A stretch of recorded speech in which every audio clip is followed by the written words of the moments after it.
Let's hit it.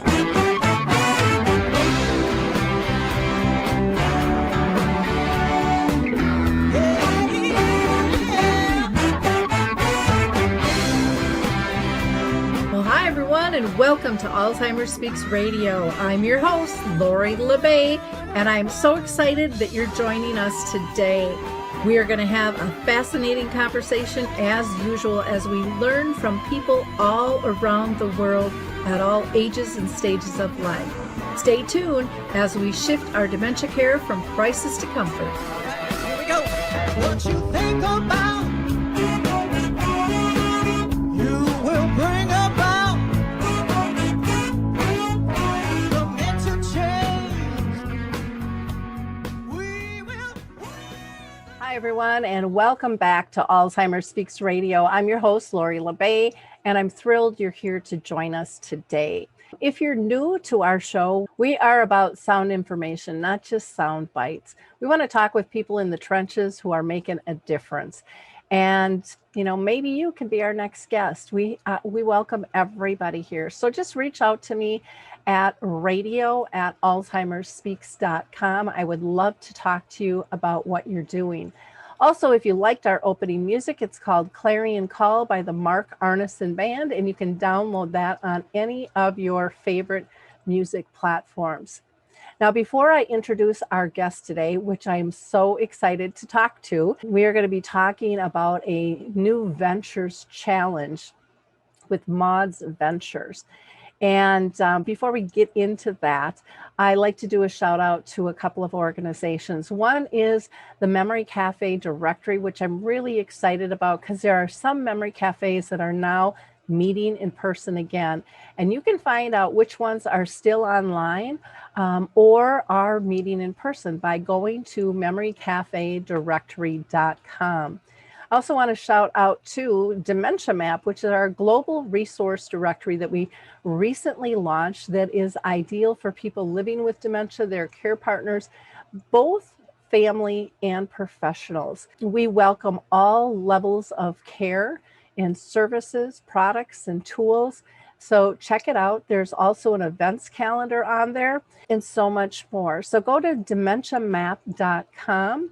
And if you'd like a private tour, feel free to just shout out to me and I'd be glad to arrange that. Next, I want to give one shout out here to Coro Health. They're still allowing people to download Music First and Coro Faith free, which are two apps. So I encourage you to do that. They are doing that while the pandemic is still in play, and I'm not sure how much longer that will be available. And then next, I want to have you listen to the Footbar Walker. I am a big raving fan of the Footbar Walker, and then we're going to have this marvelous conversation about Maude's venture. Introducing the life-changing Footbar Walker. I'm Peggy from Danville, Kentucky, and I'm 91 years old. The Footbar Walker revolutionized my care of George. It absolutely benefits the patient and the caregiver both, and that's the beauty of it. It's so easy to use. It folds up just like a dream. I got it in and out of the car without any effort at all. The saving that I made from having to put him in a nursing home came to about $192,000. Does someone you love use a walker? Do they struggle to get up from a seated position? Are you a caregiver dealing with physical pain and stress as you help your patient? The Footbar Walker was designed to assist not only the patient, but also the caregiver. Patients have more control standing up, and no lifting from the caregiver is required. See how it works at thefootbarwalker.com. That's thefootbarwalker.com. Peggy, would you recommend the Footbar Walker? Do I ever? I would not be in the health that I'm in today at this age had it not been for the Footbar Walker. Okay, so now we are back, and it's time to introduce you to Quentin Orem, who is the executive director of the Richard and Maude Ferry Foundation, and he's also the director of Maude's Ventures. He and his wife live in Seattle, Washington, and you are going to want to make sure you hear this conversation because they are offering seed money to some fantastic ideas. Well, I am so excited to have you with us today, Quentin. What you guys are doing is really pretty darn incredible. And so I can't wait for our audience to hear about your challenge and your venture and everything Maude, I guess, will be very fun. So Great. thank you so much for taking the time to be with us today. Absolutely. Yeah. Thanks for inviting me. And yeah, just thanks for what you do in terms of elevating these kind of programs around the Alzheimer's and dementia community. So it's exciting to be here. Well, good.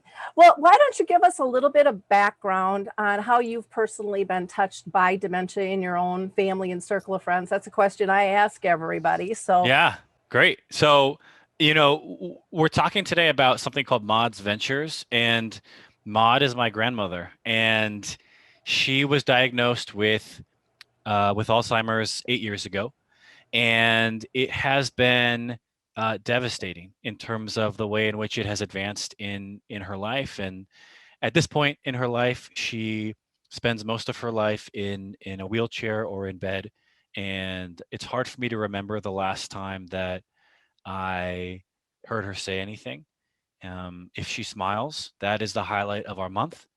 And in all of that, she continues to be what she has always been, which is our matriarch, right? She is the center and soul of our family still today. And we are really passionate about trying to give her a good quality of life.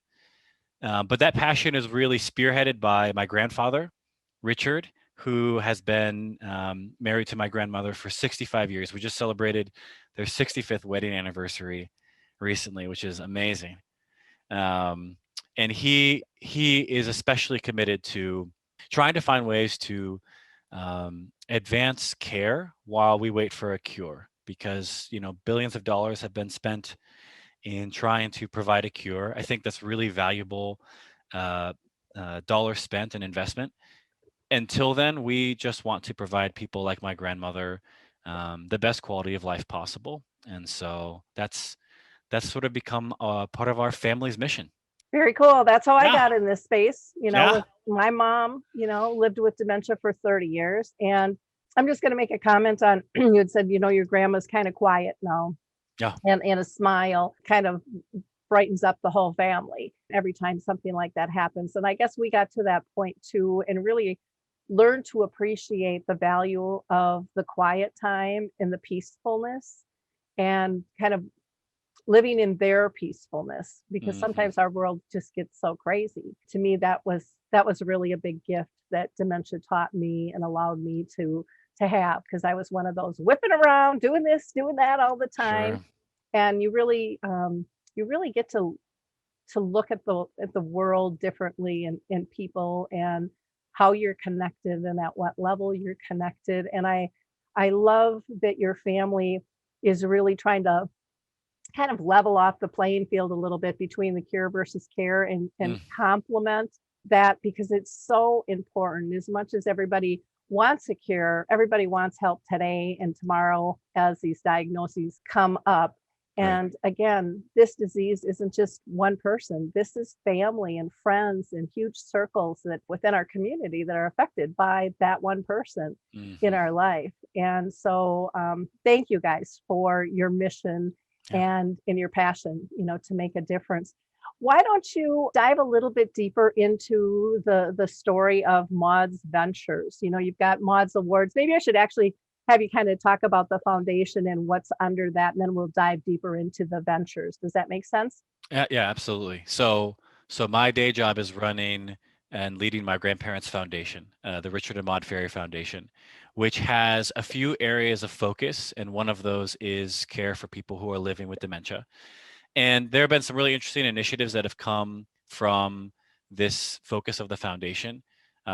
Some fascinating partnerships with the University of Washington Memory and Brain Wellness Center, and the Fry Museum next door.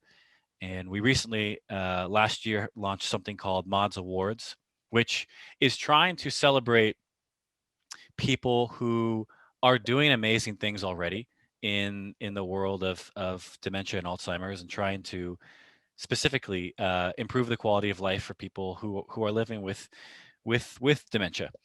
And as much as I think that program has been a success and is growing this year in its second year, it has also highlighted the fact that there are just a number of challenges that don't have solutions yet, and that we can't celebrate yet because they don't exist.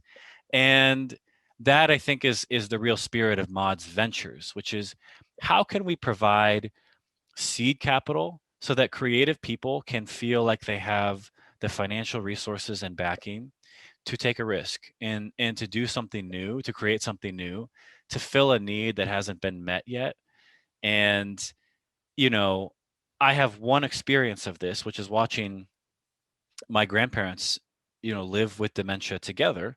And and as my grandfather has tried to care for my grandmother, it's amazing how many things are challenges that don't yet have clear solutions. And I think it's that frustration and really that pain that animates this. And there's a spirit of hope that moves through the entire program, but it also, I think, understands that part of the reason there is an urgency to this program is that there just are needs that haven't yet been met. Yeah, I don't think we're ever going to get ahead of the curve Right. because new things are popping up all the time Yeah. as this disease attacks a wide, diverse population from the elderly to the young and at all different economical levels and all different, cultural scenes and stuff. So it's very interesting. And I love that Maude's Ventures is doing this seed money that's very direct and very specific because a lot of times it's doing the pitches that a lot of people go into trying to find angel investors and things. And then the spectrum is so broad. Right. But this says, hey, this is about dementia. And these are things that we have seen and heard and gotten feedback on that are needs. So who wants to step up? Right. Who wants some help here with this? And I think that really makes you guys very unique. Is that one of the reasons you guys created it in the format you did, was to stand out and be different from the typical angel investors out there for seed funds? I think so. I mean, we have a lot of admiration and kind of studied a lot of the different like incubators of new ventures. And I think we really, want to keep learning from groups like that. But at the end of the day, there's a singular mission to what we are doing. And I think that does help people who are passionate about innovating for people with dementia have a home when it comes to looking for funding. And in terms of what it is that we offer, it is investments of $50,000 to $100,000, and it's in ideas. So ideas for new programs, resources, tools, things that are advancing quality of life. But if you don't have that thing created yet, that's okay. That's sort of why we are here, because we realize that it can be really important to have funding ahead of taking a risk like that. And so, yes. But to your point about kind of how we have established specific lanes, so we call these the design challenges. This was actually a suggestion that we got from an expert in the Alzheimer's field. And she suggested that we, instead of just saying we'll fund any idea related to Alzheimer's and dementia, suggested that we first start by having dozens of conversations of people living with dementia and their care partners and ask them, what are the pain points of life with dementia that haven't been met yet? And so that's what we did. And the highlight of these were a series of focus groups that we had. And, listen to people talk in a very personal way about where they want creative people devoting their energies. And because this is our first year and we just took 3 of these and we turned them into our design challenges. And they do sort of say, this is what we have heard from some of the people that live with dementia that are the most important things to work on. And so we want people to focus in these areas. Yeah, I mean, it's moving for me to be sitting with people who are struggling with speaking and experiencing aphasia, talking about how important it is to have tools that help them navigate, the just daily life, or talking with care partners who were clearly exhausted with the challenges of being a care partner, asking for a program to be designed that would help provide respite care in a more financially accessible way. So there's just something, I think, immediate and relational about the design challenges, because they come directly from people who would like these innovations today. Which I think is wonderful. You start from from the base of who really knows the needs and the wants out there. I know we had one woman who's no longer with us, Suzanne Session, who dealt with aphasia, and she was part of our dementia chats where we facilitated conversation.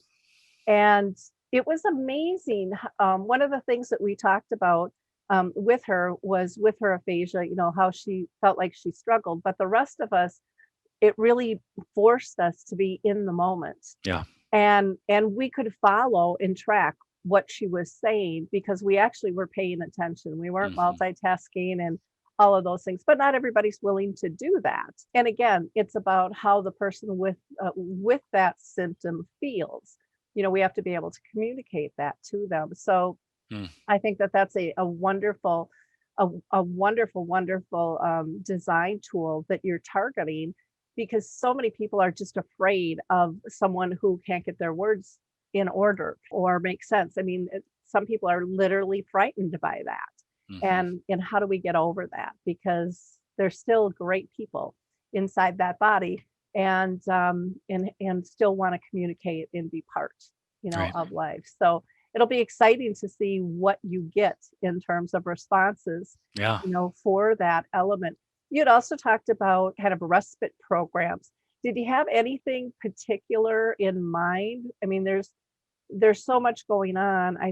And even now today with COVID, kind of respite has gone online versus, dropping somebody off. And people, I think there's confusion in the word, period. A lot of people don't even know what respite means. And that's been talk of the town forever of how do we communicate what that even is for families who are just kind of dumped into this. So any specifics that people were looking for in terms of respite?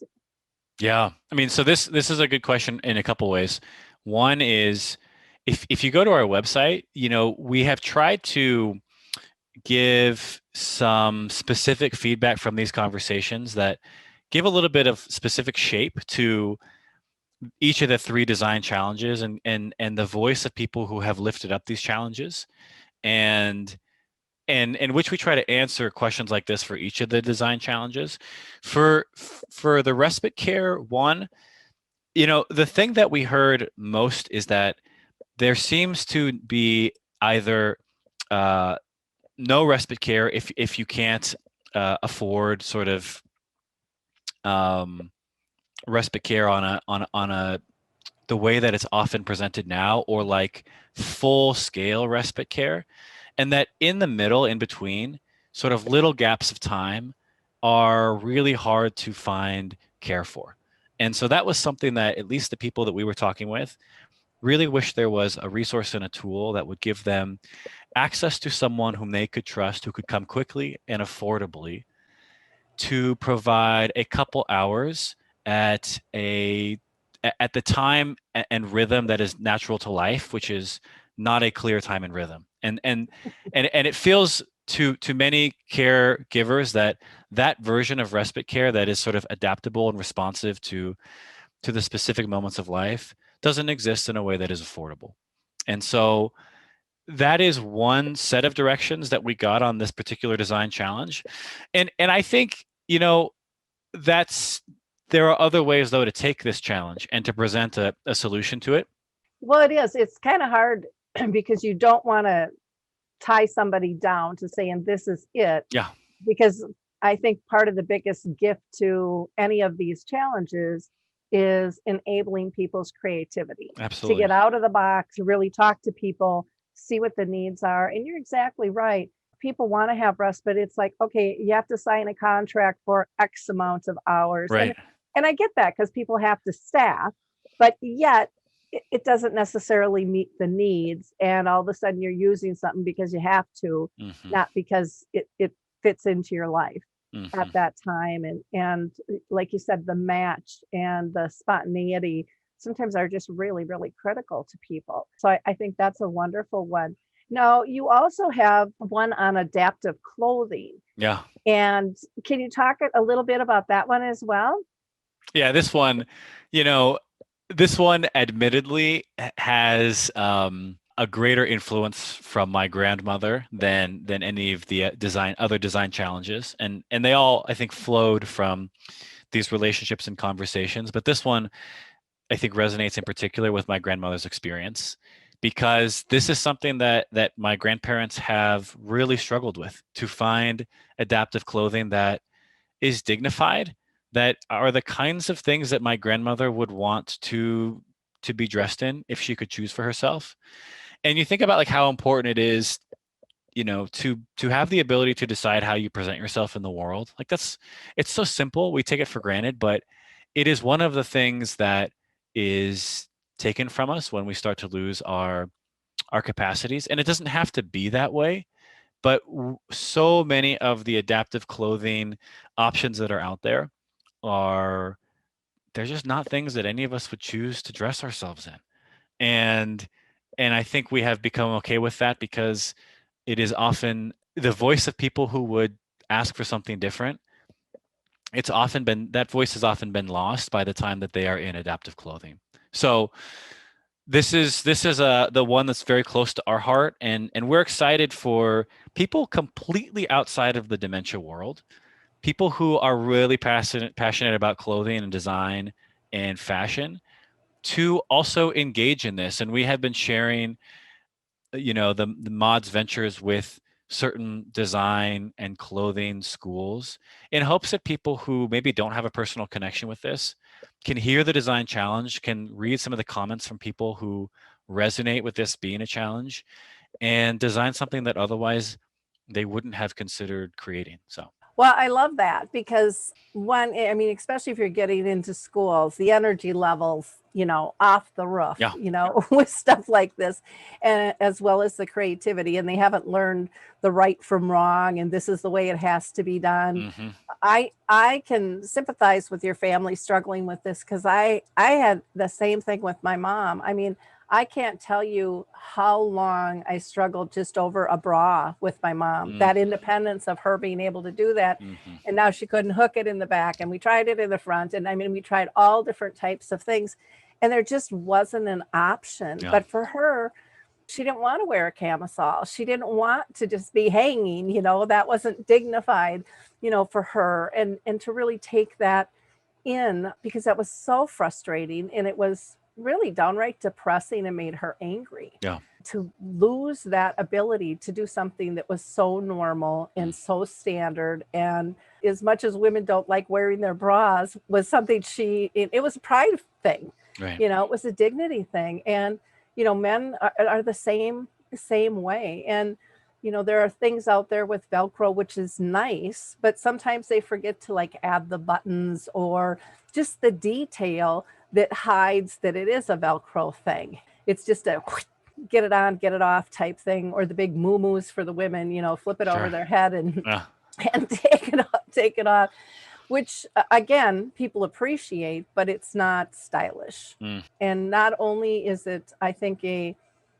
wonderful challenge for the person with dementia, but for the family members and friends that can just feel like their person and their persona is being preserved. hmm yeah, that matters. And this is just like we had talked about the previous design challenge.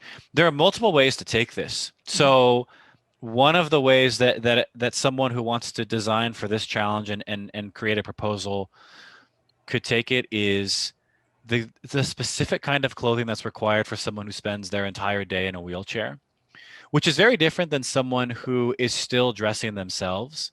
Mhm. And so we have some comments on the website about both of those different directions, and we just want people to feel like they have a sense of the different range of possibilities, and that whatever one they kind of feel most drawn to and most is in their wheelhouse, we hope that they pursue. So yeah. Yeah.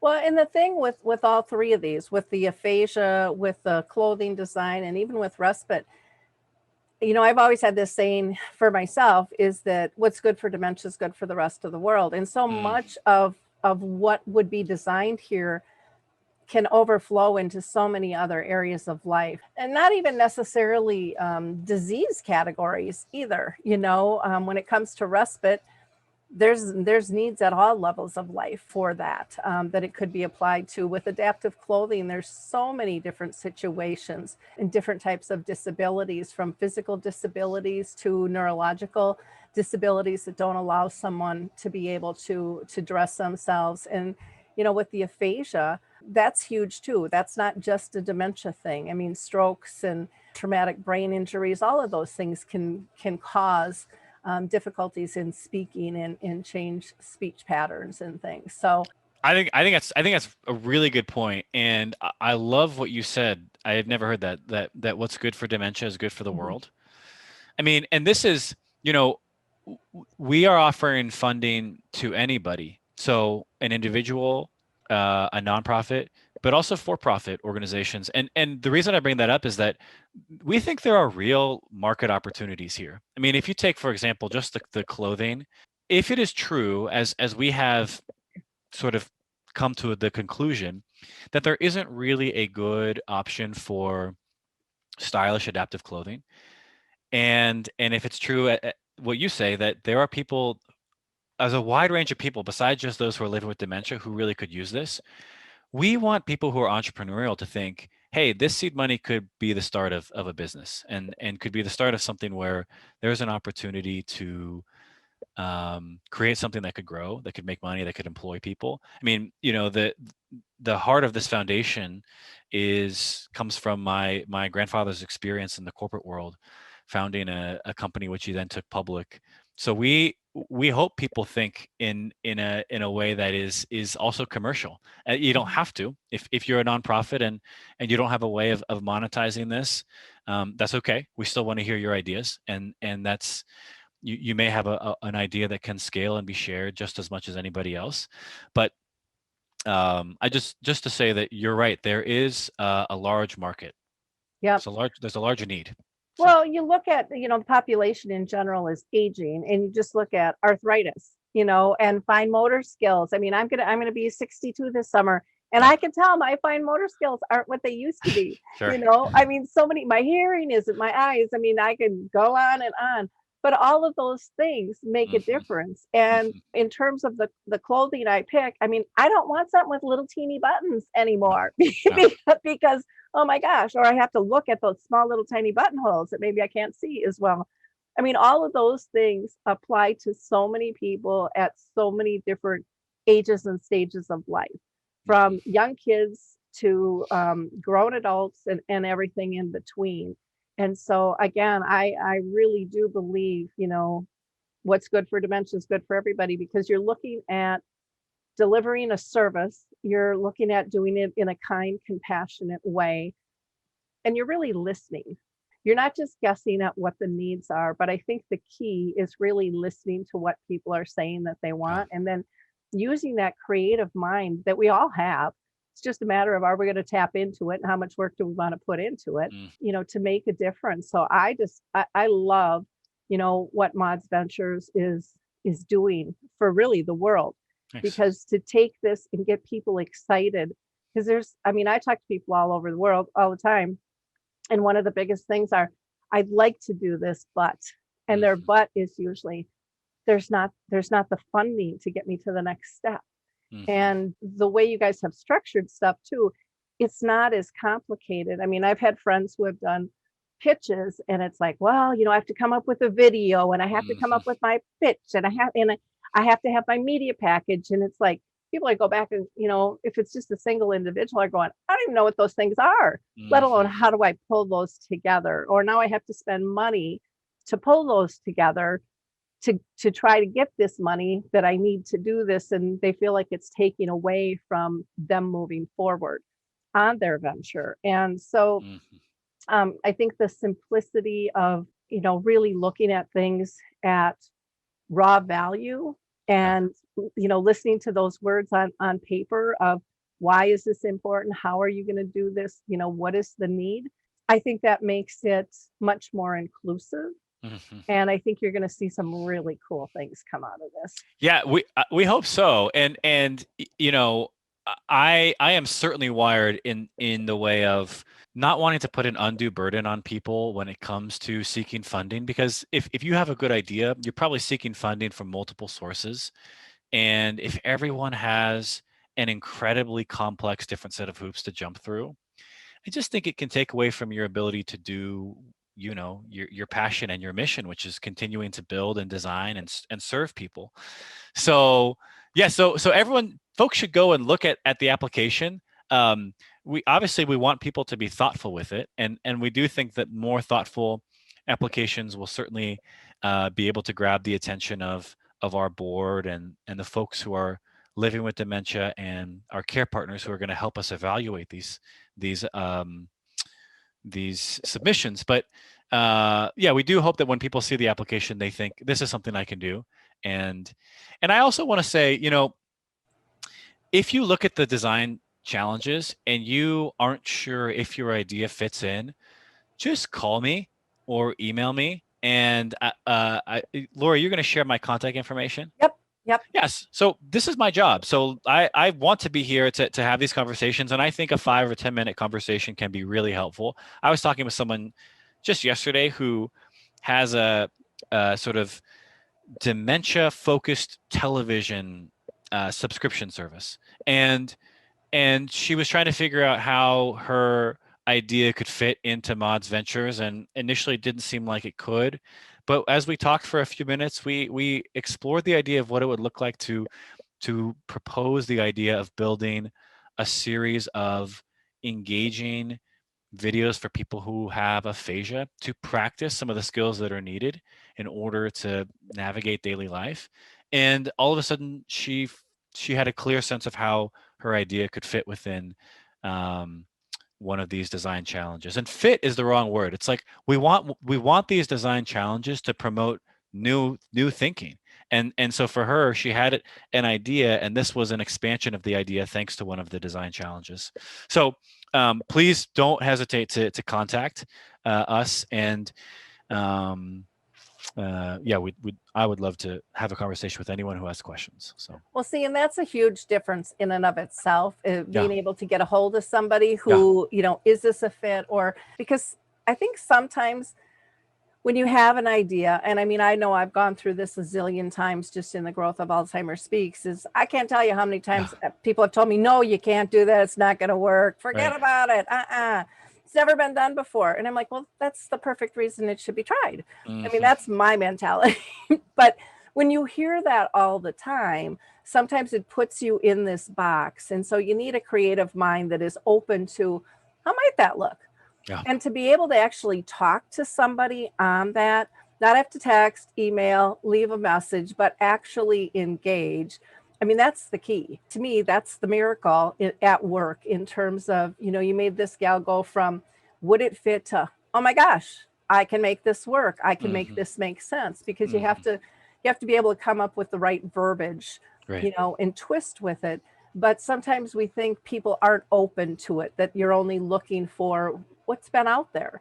And the whole point of Maude's Ventures is we're looking for stuff that's not out there yet. Absolutely. And we want you to be successful. So like call us and we'll give you the answers to the test. Like we will we'll tell you exactly what we think would be a strong version of an application. Mhm. So yeah, and, we're new, we're learning, we're small enough at this point where we can be very personal and relational. And I think that's a gift right now. And on the learning piece, so let's say, I'm sure you have a wide audience of people, some who are going to feel like I definitely want to apply for this funding, and others who are really interested but don't have an immediate reason to apply for funding. We want people to still engage with Maude's Ventures, and this is actually your idea, Lori, and we've already built it into our website, which is we want people's feedback about the design challenges and also what's missing. So like we've added on our website a way to just join the conversation, and it gives people a chance to say, hey, I've had a personal experience with this design challenge and I want to tell my story. And I want something of my story or my experience with this to be shared with people who are designing and being creative around these specific challenges, so that they know what people are looking for and what it looks like to be a care partner who is struggling with respite care, or what it looks like to be a person who is looking for clothing that is dignified but also easy to put on. And so it's a pretty easy thing to find on our website. If you go to our website and then go to Design Challenges, you'll see a big yellow button that says Join the Conversation.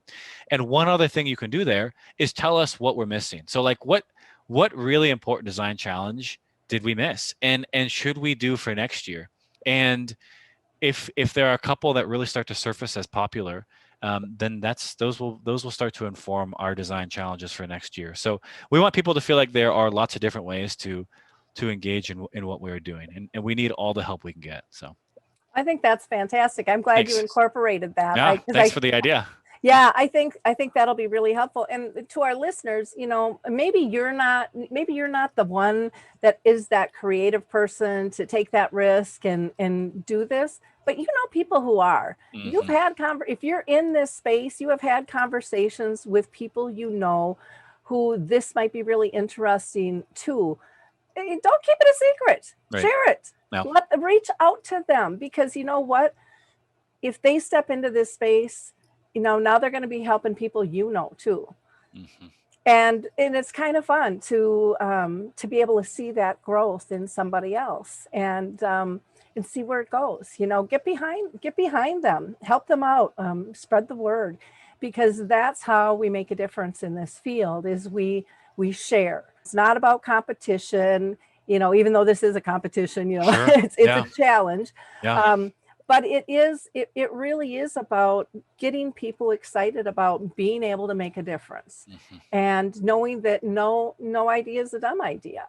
Mm-hmm. I mean, we've all known that since we were real little. We've been told that, yet this is really spooky. You know, well, what if I don't win? Hey, at least you tried. And maybe it won't win this time, but maybe it will next time. And every time, I believe, every time you fail, which I hate that word, there's lessons to be learned that are just going to make it better. As you continue to pursue, it's just going to improve whatever it is you're designing, Mm-hmm. whatever it is you're going to build. You know, most entrepreneurs will tell you they failed way more times than they've ever succeeded. Yep. And again, that's a message that we all know. And yet when we're the one taking those steps, it's really scary and we don't really believe it, because we'll look at where they are today, but we don't look at how they got there. Right. Those stories aren't shared. And so again, if we can help kind of build tribes around these people that do like a challenge and do want to take a risk and are willing to commit to make a difference and to try, you know, even if we're not that person, we can surround and we can support those people to do better in an industry we know can do better. Absolutely. Yeah. And you know, there's got to be nothing more frustrating than applying for funding and feeling like it just is dropped into a black hole, and never really getting any kind of feedback or response. And we just don't want to be that. I mean, for anyone who is going to, I think, honor us with an application, which we know takes time, and we have a lot of gratitude for anyone who wants to apply for this funding. We want to honor them with good communication and being open after the fact to talk about, you know, what we saw, what it was that our board and our evaluating team were considering, and how to strengthen it for the following year, and also who in our network may be other interesting funding sources to connect with. So I just you know, just want to continue to drive home how much we want Maude's Ventures to be relational and personal for anyone who interacts with what we're doing. So. Well, fantastic. Well, I'm going to make sure that on all of my radio shows that I announce this.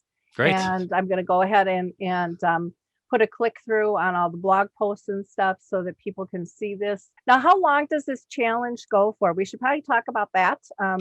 There's a time frame, guys. So listen up. Yep, there is a time frame. So right now we have the deadline as July. And when I say right now, I that is our deadline. We're also new, and so we're sort of learning what it is that people need as they develop a proposal for something like this. But July is our deadline, and if you have any questions about that or concerns about the deadline, please do reach out to us, and we are really happy to engage in conversation. And then we want to be very quick in our turnaround, because we also understand that nothing is more frustrating than applying for funding, and even if you get it, having to wait months and months and months in order to receive that. So that's where we are, and if anything is updated on that, that's all communicated through our website. So Wonderful. So again, to get a hold of Quentin, you can, and to check out the website, you can go to the website, which is Maude's Ventures, and that's plural, .org, maudsventures.org. Or you can email him at quentin@maudsventures.org. And you can call or text. I mean, how open and available is this guy? come on. That is wonderful. It's Yeah. 206-999-2565. That's 206-999-2565. And don't wait. Start spreading the word of this. Get it out. The dementia care culture needs change, and we've been seeing a lot of growth in the last 5 years. But it's a thimbleful compared to where we need to go. Mhm. And the fastest way for us to implement this is for all of us to engage and share. And spread the word of things that are cool and neat and can push us forward. And Maude's Ventures is definitely one of those things. So thank you so much for your time, Quentin. Thank you. Is there anything that we missed that we didn't cover? Yeah, it's a great question. Not that I can think of. I just, this is for me a new space that I am entering into, kind of the dementia community, and it's just really gratifying to meet people like you, Lori. And I'm just really grateful for you, kind of very generously and quickly opening up your platform so that we can be sharing what we are doing with more people. So thank you. Well, I think, like I said, that's what Alzheimer Speaks was originally built for, was to Yeah. raise all voices. And I don't think there's much more critical than that, because I think it's the fastest path to comfort and care. And so when I see things like Maude's Ventures, Maude's Awards, I just think, oh my gosh, we got to get this out. So even if I'm booked, it's like we'll squeeze time in to get you out there, because these are things people need to know about. And if dementia teaches us anything, it's about spontaneity, going with the flow, and following your heart. So again, thank you to your family, to your foundation. Brilliant work, and what an honor it is to have met you, and I can't wait to see where this all goes.